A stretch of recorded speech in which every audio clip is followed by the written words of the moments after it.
मङ्गलाकारं व्याप्तं येन चराचरं तत्पदं दर्शितं येन तस्मै श्रीगुरुवे नमः। तस्मै श्रीगुरुवे ध्यानमूलं गुरुर्मूर्ति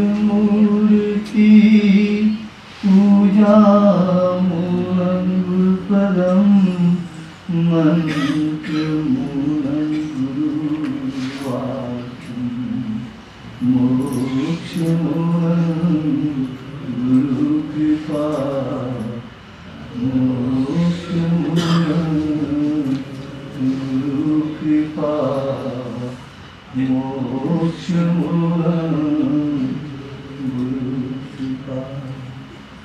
रामलाल भगवान की शक्ति अतीव अपार, पार न कोई पा सके बिन सतगुरु करतार। श्री प्रभु रामलाल जी की जय शरणम।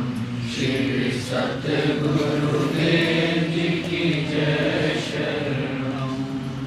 जिनके प्रभु श्री रामलाल, जिनके प्रभु श्री रामलाल सद्गुरु मूलक दयाल, चमन चमन में आ गई करने भक्त निहार। श्री प्रभु रामलाल जी की जय शरणम।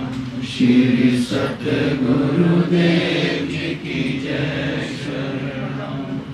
चांद चमन है, सूरज चमन है, चांद चमन है, सूरज चमन है, योगी चमन महान, सेवक चमन सतगुरु चमन है, और चमन भगवान श्री प्रभु रामलाल जी की जय शरणम। श्री सतगुरुदेव जी की जय शरणम। कृपा न करते दास पर, कृपा न करते दास पर, मेरे राम हजूर। मुझको मेरे चमन न मिलते, रहता चमन से दूर। श्री प्रभु रामलाल जी की जय शरणम। श्री सतगुरुदेव जी की जय शरणम। कृपा करते दास पर, कृपा करते दास पर, मेरे राम हजूर। मुझको मेरे चमन न मिलते, रहता चमन से दूर। श्री प्रभु रामलाल जी की जय शरणम। श्री सतगुरुदेव जी की जय शरणम। आज के इस पावन पर्व पर मैं आप सभी के चरणों में शत शत प्रणाम करता हूँ।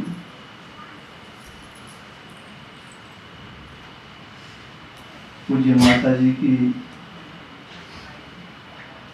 वो अशोक जी की माता है, सभी की माता, उन्हें इसी पर हम सभी का उनकी कृपा से, प्रभु की कृपा से आना हुआ। हम उनके चरणों में शत-शत नमन करते हैं और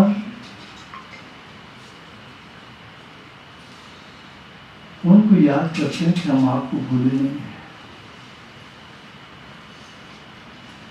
और उनको याद करते हैं कि आपने जो शिक्षा हमको दी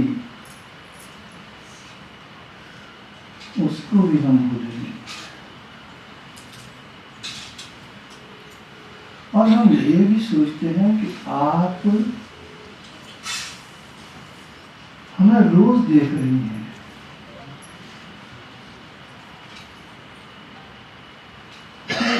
हमारे बच्चे क्या कर रहे हैं।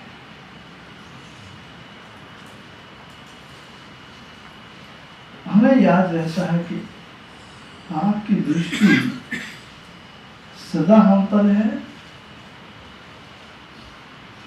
और आप हमको देख रहे हैं कि हमारे बच्चे क्या कर रहे हैं। अगर हम कोई पाप कर्म करते हैं तो भी हमें समझते हैं कि मेरी माँ मुझे स्वर्ग लोक से देख रही, तो हमें उनका डर रहता है। और अगर कोई पुण्य कर्म कर रहे हैं तो वो कितने प्रसन्न होते हैं। और उनकी इस पुण्यतिथि पर भारतीय परंपरा में कि हम अपने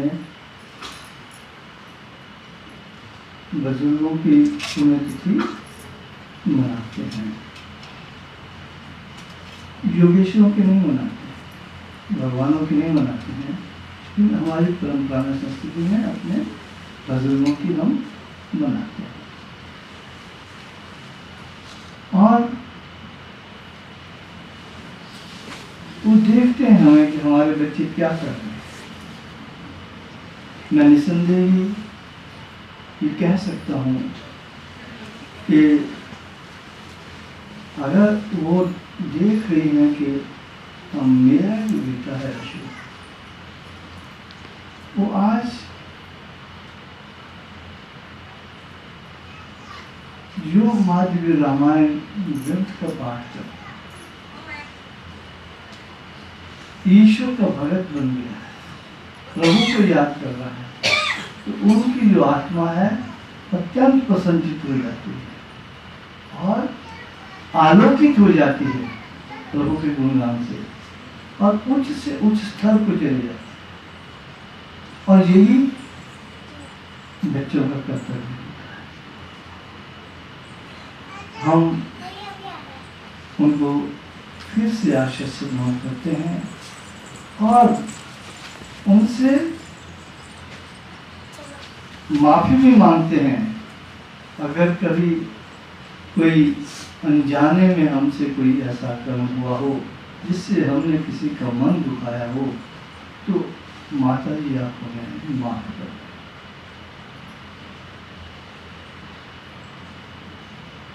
ये एक प्रीत है अपने पूर्वजों से जो भारतीय संस्कृति में रखी हुई है। अन्य संस्कृति में ये कुछ नहीं, वहां ना परिवार से प्रीत है ना पूर्वजों से प्रीत है। श्राद्ध भी देते हैं हमारे, और श्राद्ध में ये कहते हैं कि ब्राह्मणों के रूप में स्वयं बुजुर्ग उपस्थित होते हैं। ऐसी अनुभूतियां हुई हैं, ऐसी अनुभूतियां हुई हैं साधकों को कि वो ये देख लेते हैं कि ये ब्राह्मण बैठे हैं, ये नहीं है, ये मेरे पिताजी बैठे थे। ऐसी अनुभूतियां योगियों की कृपा से श्राद्ध के दिनों में साधकों को होती है। श्राद्ध भी इसीलिए है। आप ये देखें कि हमारी संस्कृति कितनी महान है। जो हमारे पास नहीं है उनसे भी हमें प्यार है, जो हमारे पास है उनसे भी हमें प्यार है, जो हमारे पास नहीं है उनसे हम आज भी डरते हैं। जो हमारे पास है उनसे भी डरते हैं, उनसे भी भय खाते हैं और ईश्वर का भय भी रखते हैं। तो जो बच्चे ईश्वर के भगत बन जाते हैं वो धन्य है। और ये भी हम याद करते हैं कि आपकी कृपा से हमको, आपके पुण्य कर्मों की वजह से हमको सतगुरु माता भी मिली है। वो गुरुदेव की धर्मपत्नी माता राजरानी, वो भी हमें अपने बुजुर्गों से, माता पिता के पुण्य कर्मों का फल होता है कि हमको एक सदगुरु मिले और फिर सदगुरु माता भी मिली और उनका बेहद प्यार भी हमें प्राप्त हुआ। वो भी हमें अपने बुजुर्गों की कृपा से आशीर्वाद से प्राप्त हुआ। उनके पुण्य कर्मों का प्रतिफल होता है और हमको जगत माता प्राप्त हुई, आदि शक्ति प्राप्ति हुई। साधारण दुपट्टा पहने कुर्ता और सलवार, गुप्त रही इस जगत में आदि शक्ति वो योगेश्वर की नाम। साधारण दुपट्टा पहने कुर्ता और सलवार, गुप्त रही इस जगत में योगेश्वर की आदि शक्ति। उनके चरण में हमको विनती की बात। और देखो एक ऐसे बालक आए जिनसे वो बेहद प्यार किया करते हैं, जलंधर से हरदयाली। हम जब गुरु माता जी के पास बैठते थे तो हरदयाल की बात जरूर कर लेंगे, क्योंकि बहुत निमाना लगता है, बहुत निमाना लगता है, बहुत अच्छा लगता है मुझे। और देखो आज के दिन को और हरदयाल कब उनसे जुड़े थे, उनका आना भी यहाँ पे और सारा जलंधर आज टोनी देवी पहुंची। हमारे मित्र टी.एस. मेहता जी, उनको भी गुरु माता जी बहुत प्यार करते। कभी जब गुरुदेव गुस्से हो जाते थे तो वो अपनी गुरु माता के चरण पकड़ लेते थे कि महाराज गुरु जी गुस्से हो गए, मना लो उनको, नहीं तो वो मेरे को बख्शेंगे नहीं। तो माता जी उन पर भी बर्दाश्त करता। और जो अशोक है इनसे बेहद प्यार। तो एक ऐसी जगत माता को भी हम याद करते हैं आज के दिन। तो हम उनके चरणों में विशेष नमन करते हैं। ये हमारी संस्कृति। आदि शक्ति याद होती है, अपनी माता याद होती है, अपने बुजुर्ग याद होते हैं, उनके उपकारों को हम याद करते हैं और उनकी दया दृष्टि हम पर रहती है। ये हमारा स्वभाव है।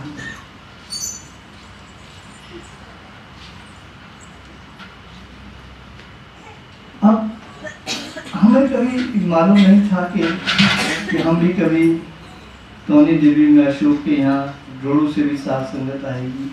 ये सब करने वाले मालिक हैं, प्रभु रामदास जी सब वो करते हैं। और देखो उन्होंने कैसे कैसे किया, उनका कैसे हमारा यहाँ पर एक कार्यक्रम बना। हमें हमारे पास एक प्रभु जी के बालक ओंकार जी रोडू में रहा, कई वर्ष रोडू में रहे। आखिर हुआ ये कि 24-25 साल उन्होंने सर्विस करने के बाद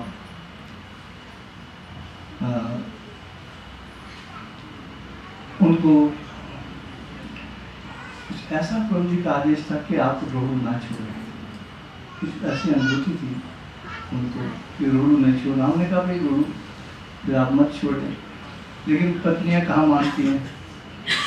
वो उधर के थे, मजबूर कर दीजिए, हमें तो जाने में करते थे, चाहिए हम क्या कर सकते हैं। आज उधर गए, वहाँ जाके फिर वो उनकी छाती में दर्द होने लगी। अब उधर जब मेरे पास होते तो हम बता देते थे, क्या भाई मैं कहा हम काजी हम कहाँ बताएंगे यहाँ से आपको, बहुत दूर है, तो महाराज जी के पास जाओ। तो वहाँ से आश्रम जाने शुरू हुए गुरुदेव के पास। गुरुदेव उनको शनिवार को बुला लेते थे। 4-5 साल वहाँ गए, ठीक रहे।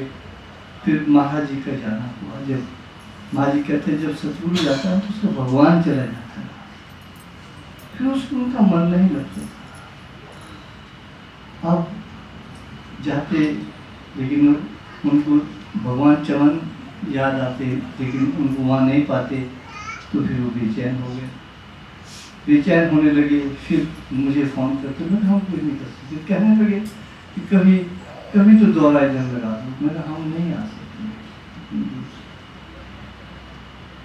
मुझे फ़ोन करते थे, जब मैं इनकार करता था कि आप इस महीने आ जाओ, तो मैं इनकार करता था तो बहुत जोर से चीख मारते थे और समाधि में चले जाते थे 2-3 घंटे के लिए। फिर 2-3 महीने तक मुझसे बात नहीं करते थे। फिर कहते थे कि आपको मालूम नहीं है कि इतने महीने मैंने कैसे निकाले, आपने आने से इनकार किया। दूसरा वर्ष बीता, हमने तब इनकार किया, अब सेट हो गए 3 साल। फिर मैंने अपनी धर्मपत्नी से कहा कि हमको जाना ही होगा। फिर हमने कांगड़ा यात्रा जब शुरू हुई, जब वहाँ पहुँचे नगरोटा, डायरेक्ट रोड से सीधा नगरोटा पहुँचना होता था। वहाँ जब पहुँचना होता था तो रात हो जाती थी। हमने एक बार एक बस ली, बस का ड्राइवर इतना सुस्त था, उसने वहाँ 12 बजे पहुँचाया रोज। और उस परिवार की श्रद्धा इतनी थी, उन्होंने ना खाना खाया ना आरती की 12 बजे तक। हमारे इंतजार में कि आरती तब होगी जब रोड से ठाकुर साहब आएंगे, और खाना भी हम उसके बाद खाएंगे। पूरा परिवार खाया, 12 बजे आरती की, और फिर उसके बाद 1 बजे खाना खाया। हम 1:30-2 बजे सोए। फिर हमें ख्याल आया जाना मानता तो है नहीं यही लोग। तो अब जब हम पहली बार वहाँ गए तो हमने वहाँ प्रसंग पढ़ा, तो वहाँ लिखा था कि संवत 1975 में प्रभु रामदास जी महाराज कांगड़ा आए थे, और हम पहुँचे थे संवत 2075 में। तो ये जो यात्रा, कांगड़ा यात्रा, प्रभु जी के 100 वर्ष पूरे होने पर आरंभ कराई है उन्होंने। हमने इसको हमने तब कहा कि ये तो 100 वर्ष हो गए, तब आए हैं। फिर जब संगत का लगता था कि 12 बजे पहुंचना, मैं कार्यक्रम ने सोचा कि कहीं कोई पड़ाव होना चाहिए। और अशोक जी हर साल हमें कहते, आप टोनी देवी मेरे पास रुका करो, यहाँ रुको ना, फिर आपने रुका। इनका बेहद प्रेम भक्तों से हमेशा रहता है, यहाँ के चाहे कहीं का भी है, सबके लिए इनके पास रहता। मैंने सोचा कि हमीरपुर क्या रुकना होता है। उधर से जैन साहब कहते थे कि आप हमारे यहाँ कब आए, सुजानपुर वाले। वो इसलिए कहते थे कि जब पहली बार लड़ी आरंभ हुई थी, ये एक यात्रा चलती है, कौन से ये रामनवमी की बात चलती है सुजानपुर के लिए, सब्जियों में चलती है, लोड़ी वाली। तो महाराज जी काफी वृद्ध थे। फिर उन्होंने पूछा कि आपने लड़ी तो दी है हमको, कि वहाँ कौन आएगा उसको शुरू करने। तो गुरुदेव ने कहा कि ठाकुर जी आ गए। मैंने महाराज जी से नहीं पूछा कि आपने मुझे कहा है, जैन साहब के आपको कहा है हम आएंगे। तो महाराज जी को पूछने की क्या जरूरत है, आपने जब कहा कि गुरुदेव ने कहा है हम आएंगे। तो मैं और मेरी धर्मपत्नी उनके यहाँ पहली बार जब लड़ी आरंभ हुई थी, तो हमसे गुरुदेव ने आरंभ कराए थे। और उसके बाद कोई 15-20 साल हो गए, हर साल बोलते जी आप कब आएंगे। तो मैंने कहा ऐसा करते हैं, हम सुजानपुर चले जाते हैं, तो शाम को वहाँ संगत हो जाएगी, सुबह वहाँ से निकलता चला। एक दिन मैंने उनसे कहा कि ऐसा है, दूसरी साल जब 12 बजे पहुँचे थे हम वहाँ रात को, मैंने जैन साहब हम आपके यहाँ आ रहे हैं, तो बताइए कब आ रहे हैं। मुझे इस देर को हम आपके यहाँ संगत भी आएंगे। वो इतने खुश हुए, 1.5 घंटे तक फोन नहीं छोड़ा, 1.5 घंटे तक फोन, कि मैं तो इस दिन के लिए कब से इंतजार कर रहा।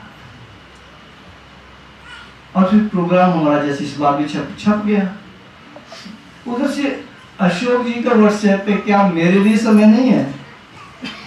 मैंने कहा आप तो घर के हैं, आप हमारे दिल में रहते हैं, आप बेशक पढ़ लेना व्हाट्सएप पर भी होगा, पढ़वा लीजिए, आप हमारे दिल में, हम आपके दिल में, तो आपका घर हमारा घर, हमारा घर आपका घर, छोड़ो। मैं कहा अशोक जी आते रहेंगे। जब प्रोग्राम छप गया उसके बाद क्या होता है, 4-5 दिन के बाद उनकी धर्मपत्नी का फोन आता है सुबह, कहते अंकल जी, मैंने क्या बात है, कि जिस दिन आपने आना है उस दिन हमारी ड्यूटी परिवार में, हमारे रिलेटिव बीमार है, चंडीगढ़ लगा दी, अब क्या करें। तो मैंने कहा तब क्या कर सकते हैं। मैं कहा कैंसर। प्रभु की इच्छा नहीं होगी, कभी कोई बीमार हो गया क्या करना। तो फिर मैंने फिर बेटे कैंसर है। मैंने अशोक जी को फोन किया कि मैं अशोक जी आपकी बात भगवान ने मान ली है, हम आपके यहाँ आ रहे हैं। कहते मैं तो पहले से कह रहा था। तब से फिर दोबारा प्रोग्राम छापना पड़ा कि कैंसर हो गया सुजानपुर का, तो हम अशोक जी के जब यहाँ पर आए तो हमें बहुत प्यार मिलता है। और उसके बाद प्रतिवर्ष हम यहाँ एक पड़ाव रखा गया है। बीच में फिर यहाँ पड़ाव रखा तो बिलासपुर वाले बोले एक पड़ाव हमारे लिए, वो ये यात्रा ही बन गई, योग यात्रा। उसके बाद गोपाल जी तक कर गए। अब गोपाल जी के यहाँ हम गए थे परसों, तो वहाँ इतना हर साल वो नई जगह ले जाते हैं हमको, हर साल नई जगह। इस बार यहाँ, अगली बार वहाँ, इस बार वो यहाँ ले गए। तो वहाँ जब हम जा रहे थे तो अपने प्रोफेसर साहब है साथ थे, जब जाने लगे तो उन्होंने देखा कोई 5 स्टार होटल है यहाँ, तो उसके आश्रम में नीचे होगा जिस समय जाने। तो वो हम नीचे को गए नहीं, हम उसी होटल की तरफ अंदर जाने लगे। तो इन्होंने गोपाल जी से पूछा आश्रम का, कहते यही है। बोले ये तो 5 स्टार होटल की तरह बना है। तो ये बड़े हैरान हुए। हमने सोचा वहाँ स्विमिंग पूल तक बनाया उन्होंने, और एक ऐसा आश्रम और हॉल बहुत बड़ा, इतने हमारे संगत का पता ही नहीं कहाँ चाहिए, सारी व्यवस्था है। वहाँ फिर गोपाल जी ले जाते हैं, फिर बिलासपुर वाले नहीं मानते हैं, वापसी के लिए भी हो गई, क्योंकि क्या नाम कहते हैं, हम जब जाने लगे तो बिलासपुर के नंदराज भोला बोले, मैंने कहा आपकी कोई इच्छा है बताइए। तो कहने मेरी एक ही इच्छा है कि जब भी आप जाएं तो मेरे यहाँ ठहरें, वापस आए तो भी मेरे यहाँ ठहरना बिलासपुर में। मैं कहा ये भी समस्या हो गई। उसमें राजेश जी का आश्रम होना, फिर हम आते हो राजेश के, जाते हो फिर भोला जी के रुकते हैं। और पड़ाव में हम यहाँ पर हमें अशोक जी का और हमीरपुर वालों का प्यार, ये कारण है कि हम यहाँ किस प्रकार से यहाँ यात्रा में हमीरपुर सम्मिलित हुआ। इस यात्रा में शायद प्रभु जी की इच्छा थी, कि इनका प्रेम था, इनका सद्भाव था, प्रभु जी की इच्छा थी कि इस यात्रा में हमीरपुर भी सम्मिलित होना था। उसके बाद इस बार वहाँ नगरोटा में गए तो फिर वहाँ प्रार्थना अपने वो कर गए कि कभी रेलू भी आओ, फिर वहाँ भी गए अपने डोगरा जी। और इस बार फिर आगे देहरा तक चला गया डोगरा। वहाँ एक रोडू की भगत है, कई वर्ष से कहती कि गुरु जी हमारे यहाँ कब आएंगे, तो अब इस बार देहरा तक भी जाएंगे। फिर वो प्रोग्राम जब छप गया तो देहरा में वो पीसी दीवान के गांव जब छपा, तो पीसी दीवान का सुबह फोन आ गया कि आप तो मेरे गांव जा रहे हैं। मैं कहा हाँ आपके गांव जा, कहते प्रभात फेरी मेरे घर में होगी। मैंने चलो ये भी होगी। तो इस प्रकार से जो है एक प्रभु क्या करते हैं, एक प्रेम पैदा करते हैं। सतगुरु चरण क्या करते थे, वो प्रेम के भंडारी थे, प्रेम पैदा किया। और उसी प्रेम के कारण देखो आज सारा जलंधर यहाँ पहुँच गया, हमारी बहन जी यहाँ पहुँच गई, और उसी प्रेम के कारण रोहड़ वाले अशोक जी के यहाँ पहुँच गए, और अशोक जी रोहड़ पहुँच गए। वो एक ऐसा प्रेम पैदा करते थे। पंजाब की बात करें, जब अपने वो बच्चे थे 3 सोमनाथ, राम तीर्थ और कौन थे, अमरजीत जी। अब आप देखिए उनके अंदर इतना प्रेम भरा हुआ था। एक ब्राह्मण थे, एक सरदार थे, और एक हरिजन जाति के थे, 3 जातियों के लिए। जब उनके दाह संस्कार की बात आई तो वहाँ हर एक का अपना मूल घाट होता है। ब्राह्मण का अलग होता है, ये यहाँ जलाए जाएंगे, हरिजन यहाँ जलाए जाएंगे, सरदार वहाँ जलाए जाएंगे, लेकिन एक ही अर्थी जलाएंगे। हाँ, महाराज जी वहाँ पर गए, तो जब दाह संस्कार की बात आई है तो दाह संस्कार के लिए गुरु जी के हाथ में मशाल दी गई थी कि हम नहीं जानते कि ये हमारे बच्चे। बताइए, अब गुरु जी आप ही, और एक ही जगह जलेंगे, चाहे सरदार है, चाहे ब्राह्मण है, चाहे एक ही, इसमें एक के ऊपर एक लगा दिया। क्या प्रेम था, गांव वालों में क्या प्रेम था, जाति का कोई फर्क। माता पिता भी ये नहीं समझते थे कि ये हमारे बच्चे। वो गुरुचरण है, उन्होंने भी कहा कि आखिरी कर्म भी आपके हाथ से। हमें लगता नहीं था कि हमारे बच्चे, इतना प्यार गुरु। आज हम यही प्रार्थना करते हैं कि हम सब को भी प्रभु जी वैसा ही प्यार है। और वही प्यार का कारण है चमनलाल जी प्रभु जी के भगत। मैं वैसे मजाक उनको फोन करके, आप कब जैसे आ रहे हैं, मैंने कहा भाई थोड़ी लेट हो जाएगी, मुझे तो जलंधर जाना, लेकिन वो रुके रहे जब तक मैं यहाँ नहीं पहुँचा। चमन जी रुके रहे, तो हमने कहा 2 ही तो चमन है हमारे पास, एक आप है, एक हमारे सदगुरु, आप क्यों जा रहे हैं। तो एक प्रेम था, और ये प्रेम चलता रहे, और हम अपने बुजुर्गों को याद करते रहे, उनका आशीर्वाद हम सबको मिलता रहे, और योग के कार्य को प्रेम के साथ आगे बढ़ाते हैं। बोल सच्चिदानंद महाप्रभु श्री राम पूर्ण भगवान की समय।